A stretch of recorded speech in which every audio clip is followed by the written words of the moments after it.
مزایده 120 پاریس هم تمام شد و اینم از پورشه که امید اونجا خرید.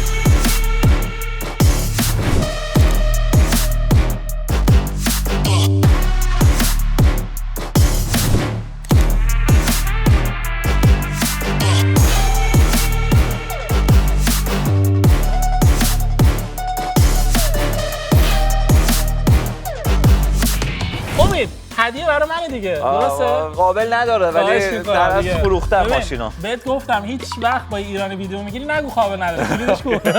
آقا مبارکت باشه بچه‌ها. این همون پورشیه که ما توی مزایده خریدیم. البته ما منظورم امیده. من اونجا فقط داشتم موجیگری میکردم. ماشین چقدر باد سرجم در اومد و امروز بریم چکش کنیم. پایه‌ای که بریم ماشین چکش کنیم، اتوبانم ببریمش، چون که ما واقعا ندید ماشینا خریدیم. یعنی فقط اونجا دیگه قیمت گذاشتیم رو ماشین ندید خریدیم. شانسشو داشتیم که حداقل یه معاینه بدنیش بکنیم، ولی اونم یادمون رفت حقیقتش، چون که دقت به ماشین نکرده بودیم. بعد ببین الان من تنها ایرادی که دارم میبینم، نگاه کنید بچه‌ها، اول از همه امید این چیه رو چراغ جلوش لکه است؟ این نگاه کن پشه است. اینجا چی میگم مرده؟ پشه بدنساز بوده. له شده. بعد دیگه تمیزش که نکنی سریع ذوب میشه تو خود چراغ ماشین. میگن اسید دارن تو بدنشون، چیزی داره. مثلا من آره من اسید معده‌ام کلا کاپوت اینو خراب میکنه. امید تو که چکش نکردی. نه ولی با هم چکش بکنیم اگه می‌خوای. با هم میتونیم چکش کنیم. ولی بچه‌ها از قبل پلیش زدن و دیگه چیکار کردن دیگه؟ ببین ماشین از فرانسه رسیده، ماشینم فروختن، فقط دیگه مشتری منتظر بود تا ماشین برسه. ما یه تمیزش بکنیم، یه دستی به سرش بکشیم و میذاش درست نمایندگی میمون. چی بشه؟ من فقط این ماشینا خریدم که بالاخره دست خالی از پاریس برنگردیم اگه یادته. حالا به بچه‌ها بعدا میگیم حتی که چقدر ماشین بهم در اومد و چقدر استفاده روش برد. دقیقاً. باشه ما بعدم از زیر زبون امیدم میکشیم بیرون که چه حسود کرده، ولی بریم ماشینو چک کنیم. میتونی حدس بزنی اگه میخوای. بچه‌ها الان میتونن تو کامنت ها حدس بزنن. بچه‌ها شما حدس بزنید. فکر می‌کنید من روی این ماشین چقدر استفاده بردم؟ ببین حدس من 45. حدس من 45000 تا. 45 چی؟ 45000 تومان. 45000 یورو دیگه. یورو مگه تو خودت با من نبودی موقعی که ماشینا خریدیم؟ تو که میدونی من چقدر خریدم. من میدونم چند خریدم. من 20% استفاده بردم رو ماشین فکر می‌کنی؟ آره دیگه تو همیشه 20% می‌بری. همیشه 10% می‌برم. 10% سود نکردی چون بهم گفتی که خیلی دیل خوبی بود. اوکی. آقا بریم برای چکش. بچه‌ها اولین چیزی که من دیدم خب اینجا بود که اصلا مهم نیست. نه چراغش اوکی، فقط این پایینش زدگی داره. پایینش زدگی داره؟ اینجا می‌بینی؟ اوکی. بعد اینم تو نمیدونستی. والا نمیدونستم. من ولی یادم نیست که تو پاریس این شکلی بود یا نه، چون که بعد خرید ماشین رفتیم سراغ ماشین. اینو من ندیدم. قدیمی به نظر میزنه، چون که ببین اینا با مداد سفید رفتن روش رو این کار کردن، یعنی خوب مالوندنش اینجا. یه حرکت هم میتونیم بکنیم امید جان. اون ورش هم همینه، کشیده به زمین. امید جان یه حرکت هم میشه کرد. میتونیم به بچه‌ها بگیم برن ویدیوی مزایده پاریس رو ببینن و اونجا از این ماشین کلی ویدیو داشتیم. میتونن برن ببینن که آیا این بود یا نبود. بود یا نبود. اگه نباشه راننده کامیون خودش خراب کرد، خودش هم رنگش کرده. ولی الان که فروختی باید مثلا همینجوری فروختی یا باید تعمیر شه؟ چون ماشین قدیمیه. نه باید تعمیر شه. من که الان دیدمش حتما تعمیرش میکنم واسه مشتری. میتونم همینطوری واسش بفرستم بگم همینه که هست، ولی نه این لول کار من نیستش. ما حتما تعمیرش میکنیم. آره این جلوش چیه؟ لکه است چیه؟ پشه مرده، موش مرده. این کثیفه فقط. آها کثیفه فقط. اوکی. من چقدر ریزبینم. من اگه ماشین بخرم دهن یارو رو سرویس میکنم. اینجا یه خط داره، اینجا یکم کثیفی. آقا پورش 911 رودستر؟ نه سپیدستر. حالا یک بار ما یه رودستر هر چی میگم به فراری میگم رودستر، میگه نه بگو جی تی نمیدونم زهرمار. به لامبورگینی مثلا میگم رودستر، میگه بگو اسپایدر. این چی بود یادم رفت. سپیدستر. حتی نگاه کن اینجاش نوشته سپیدستر آخه. دیگه چشاتو باز می‌کردی می‌دیدی خب. رودستر کاپری‌های معمولیش میشن. خب کروک‌های معمولیشن، ولی این یه کروک معمولی نیستش، این یه سپیدستره. این یک از 356 تا ماشینه تو دنیا. یک از اینم لیمیته. من سوالی که من دارم اینه که تو مزایده میری لیمیت باید بخری، مثلا نمیشه معمولی بخری. نه دیگه سیستمون همینه. آره ایول. نگاه کن اینجا نوشته 84 از 356 و حتی اینجا درشو باز می‌کنی پورش سپیدستر لیمیتد ادیشن اونجا هم زده 84می از 356میه. دقیقاً. و ببین تفاوتش با معمولی دیگه چیه؟ اوکی رینگاش مخصوصه. به این رینگا میگن رینگای فوکس. بعد یه چیزم بهت بگم این رینگا هم سخت تعمیرش کنی. همین که اگه تعمیرش کنی فکر کنم افت قیمت داره، درسته؟ افت قیمتش نزیاد، چون که کسی نمیفهمه اگه تعمیرش بکنی، مردم نمیبینن اگه حرفه‌ای تعمیرش بکنی. ولی خب هم نگهداریش یکم سخته، چون که این کرومه، هم اینا تعمیرش کردن انقدر آسون نیستش که فقط یه رنگ بهش بزنی، چون که دو رنگ هم از رنگ می‌بینی. خب اینجا که مثلا انگشته من داخل میره این برای چیه؟ این مثلا معمولا نباید اینطوری باشه. از اینجا هوای موتور میاد بیرون که حتی بهش دست بزنی میفهمی هنوز داغه. ولی این تسلا افتادم. این سقفشه. این سقفشه. نه واسه اینو انگشتر بنویسی یاد تسلا افتادم. اشکال دستام تمیز.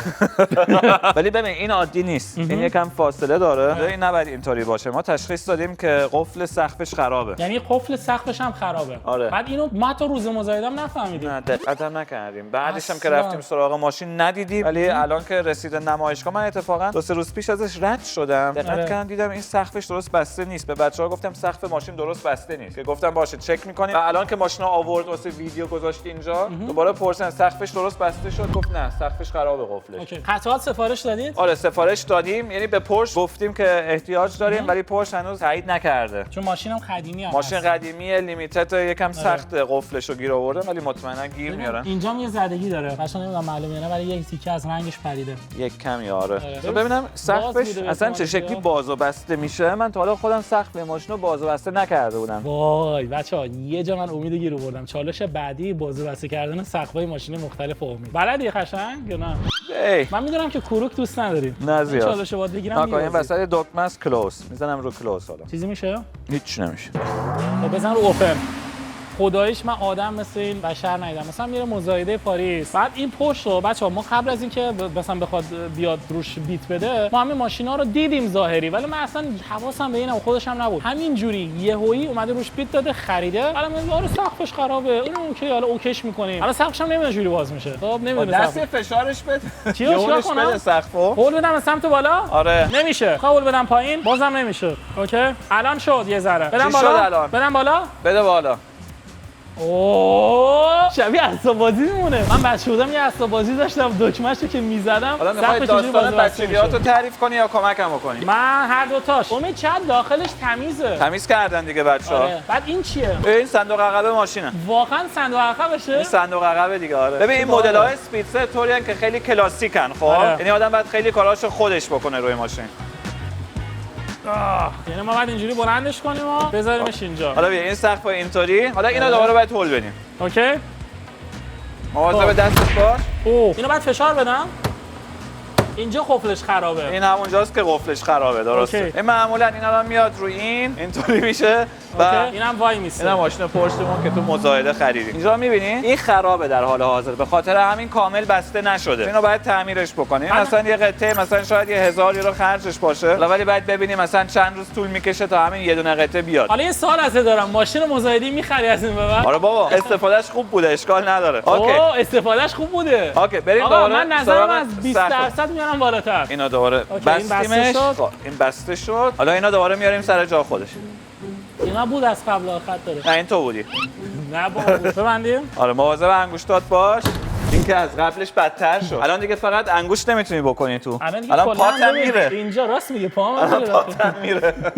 اوکی امید این کلا باید تعمیر بشه سقف. تعمیر بشه آره. دیگه مزایده دیگه همینه میبینی مثلا این چیزایی اصلا سقفش هم می‌خواستی تست بکنی نمیتونستی اصلا اون روز تست بکنی چون باید موتور ماشین استارت می‌زدی. کسی باید واسط کلیدو میآورد و اینا. یعنی این دیگه جزء چیزاییه که واقعا باید در نظر بگیری موقعی که نداشت. مثلا به کسی اجازه نه. حتی بوگاتی هم کسایی که خریدن همینجوری خریدن. همینجوری می‌خریدن. آقا اینم از سقف ماشین. بچه‌ها سقف ماشین ایراد داشت، جلوش ایراد داشت، زدگی داشت و یه مقدار مثلا رنگ پری. ولی ماشین مال چه سالیه؟ 2011. چه خوب مونده. 9000 کیلومتر بیشتر کار نکرده. این ماشین کلا تو کلکشن بوده. یعنی اصلا هیچ وقت کار نکرده. ولی نگاه کن صندلیاش هم نگاه کن اینجا رو. آره صندلیش من همون اول کار دیدم چون که یه ذره کثیفه ولی خب بعد اوکی بشه. دقیقاً صندلیش هم یکم کار داره. اینجاش هم نگاه کن پر خط و خشه. اینا رو باید درست بکنیم. منو صندوق جلوشو ببینیم چه خبره. آقا بریم سراغ صندوق جلوش امید.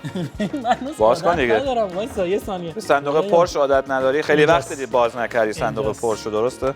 یه باکس سادر 20. اینو دیده بودی؟ نه ببینیم چی توشه. آره بچه‌ها وایسا امید هیجان چیزه میستری باکس. مثلا فرض کن یه پرش خریدی یه رولکس هم توش باشه. همینه فقط. پول توشه. خدایش پول توشه. این روغن داخلش بوده. کپسول آتش نشانی. چقدر باحاله. ببین قدیما ماشینا مگه زیاد میسوختن که کپسول میذاشتن. نه واسه ایمنی باید توش باشه. ببینیم سکه از کدوم کشوره. سکه داریم؟ سکه‌های یورو از کشور لوکزامبورگ. چند تا داریم؟ 20 سنت. 20 سنت. 1 یورو 20 سنت. ببین چقدر خریدی ماشینو 200 تا دادیم ساده 20. ما به ساده 20 دادیم 200 تا. فاکتور فاکتور دقیقش رو الان واسه بچه‌ها میذاریم. من فکر می‌کنم با کمیشن ساده 20 ماشین به ما درآمد 230 یه روغن هزار 200 تا. آدم باید کنجکاو بشه تو ماشین روغن پیدا کنه. راست میگه. این همه روغن خیلی عجیبه. بعد این روغنه تو این باکس مخصوص بود. مثلا این برای من خیلی عجیبه. الان روغن لیتری چند میشه فروخت؟ نمیدونم. ببین یه 1 یورو 40 سنت از اون ور در اومد. زیر 200,000 تا در اومد دیگه. 199,998. حالا بگو ارزش این میستری باکس ساده 20. صفر.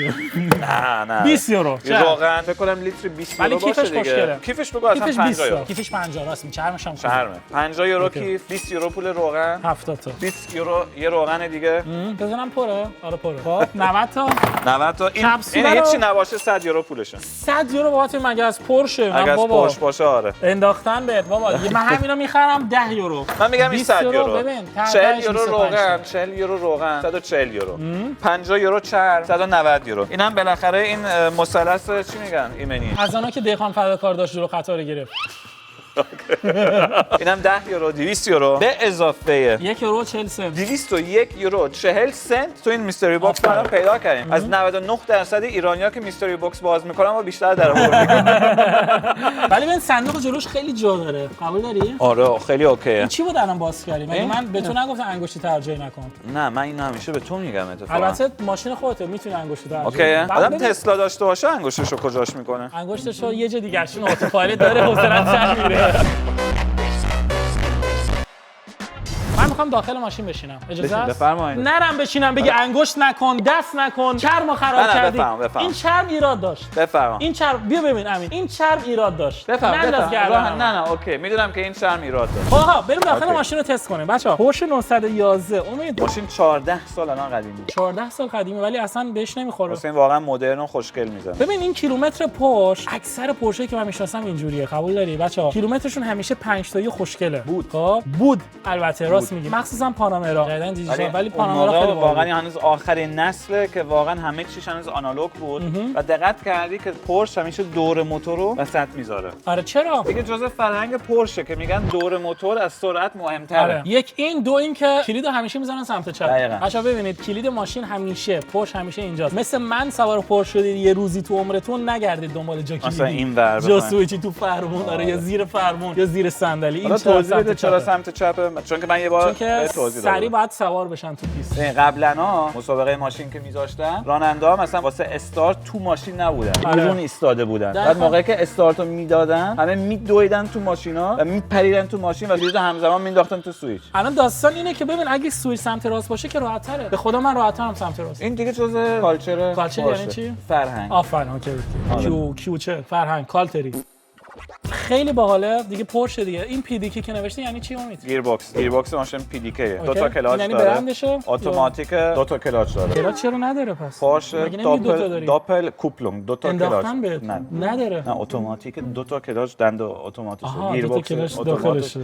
و سریعتر دنده رو عوض میکنه. دو تا کلاچ یعنی این که موقعی که مثلا دنده 4 تو گیربکسه، دنده 5 تو کلاچه و درجا دنده بعدیو واسط میندازه.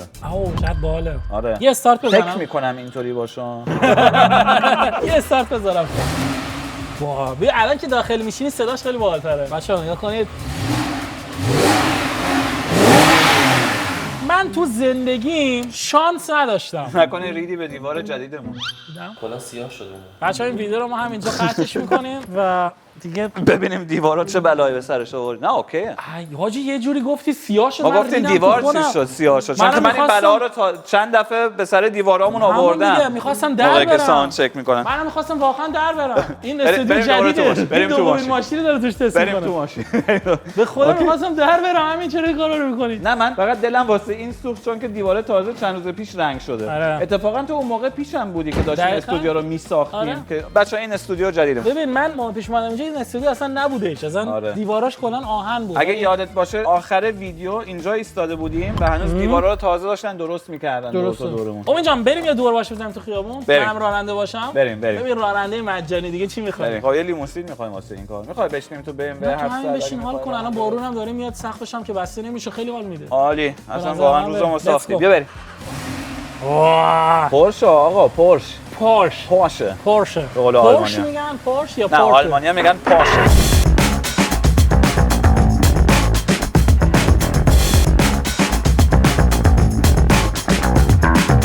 لطفاً برید مزاحم نشید. نه آقا الان میگن از اونه. خانم لطفاً برو مزاحم نشو. ما تو رابطه ایم. خدافظ.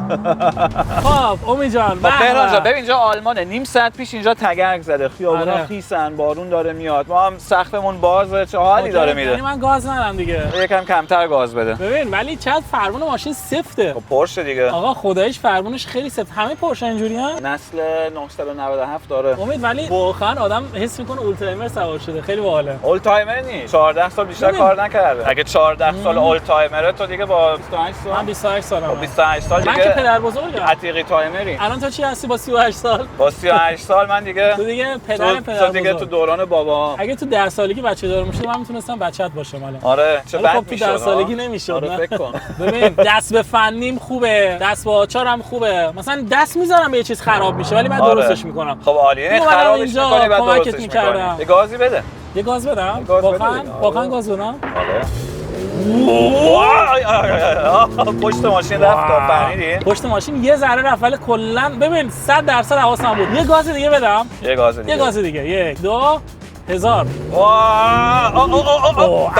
الان زد. اینم از ماشین. آره بذاریمش تو تعمیرگاهمون تحویل بدیم ماشینو. فقط ببین سقفش خراب بود و بیش از حد فرمونش سفته. اصلا من میگم این طبیعی نیست به خدا. پس باید فرمونو چک کنیم. سپر جلو رو باید درست بکنم. سقف عقبش رو باید درست بکنم. بعد شرم ماشین بعد اوکی بشه و رنگ ماشین. حالا بهم نگفتیم ماشین چند باد در بکشیم. آره این فاکتور ماشینه. پرچیس پرایس که اینجا نوشته 200,000 تا. کمیشنی که گرفتم به اضافه مالیاتی که اومده رو ماشین 36,000 تا. یعنی وایسا مالیات هم روش اومده بود. آره دیگه رو هم رفته شد 236780 یورو. به اضافه یه چیز حدود 2000 تا پول حمل ماشین شد که شد 238780. بگو 239 تا. فکر می‌کنم یه 2000 تا یعنی خرج قفل ماشین و سپر جلوش همش هم 2000 تا. چقدر ارزون.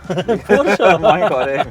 یعنی بگو ماشین تقریبا 240 تا به من در میاد. آره گفتی چقدر فروختم. ببین من حد زدم 45 رو سود کردی. خب ولی من نمی‌دونستم این خط باد در اومده. اگه اینجوریه خب 45 به علاوه 236 تو بعد این ماشین رو حداقل 283. ما این ماشین رو فروختیم به یه پورش سنتر، یعنی به نمایندگی پورش 300,000 یورو. شخصی هم نبوده، پورش سنتر. آره خودشون دوباره مشتری دارن که حاضر بیشتر پول واسه این ماشین. یعنی تو این ماشین رو که 14 سال 15 سال قدیمی هست خریدی، همینو فروختی به پورش، بعد چقدر سود کردی؟ کلا میشه گفت کلا میشه گفت این سودش از حد معمولی بیشتر بوده واسه این پولی که ما اینوست کردیم. دیگه شانس آوردیم. چرا اینقدر گرون خریده پورش سنتر؟ چرا نخره؟ من میخوام سود نکنم. قبل اینکه ماشین برسه من گفتم من حال میکنم که سریع ماشینا رو معامله بکنم. خب من به چند جا زنگ زدم و گفتم من این ماشین داره واسم میرسه، خیلی ماشین تکیه، لیمیتد 84356. بعد من زنگ زدم به نمایندگی پورش که میشناسمشون و بهش گفتم این ماشین رو دارم. بعد من قیمت بهش نگفتم، من فقط بهش گفتم خودت یه قیمت بده. گفت باشه یه چند ساعت به من وقت بده با مشتریم حرف بزنم. و من حاضر بودم 260 ماشین رو بفروشم. انتظارش نداشتی؟ نه به من 260. به من زنگ زد گفت 295 میتونی ماشین رو بدی؟ من گفتم 295 نه ولی 300 میتونم. یعنی خوب بود شانس آوردم. اگه می‌خواستم مثلا آنلاین آگاهیش بدم رو 260 آگاهیش میدادم. نه خیلی خوشحال شدم چون که واقعا تنها ماشینی بود که خریدیم و ارزش رفتن به پاریس و چه می‌دونم این همه زحمت رو داشت. خرج رفت و برگشت و چون که مهران هم پاریس که بودیم رژیم بود، رژیم کتو بود، فقط گوشت می‌خورد. می‌دونی گوشت چقدر گرونه تو پاریس؟ تو وقت حساب کردی والا. نه ولی واقعا ایول خوشحال شدم چون که امیدم بچه‌ها خیلی زحمت، شاید شما نفهمید ولی اصلا من بیشتر ویدیو مصاحبه رو تکی گرفتم چون امید همش مشغول حساب کتاب کردن با این حرف زدن با اون حرف زدن، خیلی تمرکزش رو کار بود و مبارکت باشه ان شاءالله که همه ماشینا براتون همه سود بیارن. بچه‌ها بالاخره وقتش شد و امید دوباره یه بوگاتی خریده. امید چندمین بوگاتی شیرونته از 500 تا؟ ششمین بوگاتیه. آره اوکی ششمین بوگاتی از 500 و بالاخره رسیدیم به اون ماشین. من 3 تا تسلا دارم واقعا گندگوزی ولی نمیشه دیگه هر کاری کنم اون بوگاتی حتی حرف بوگاتی هم میزنیم بعد هی بگه تسلا دارم. یه شوخی کردم.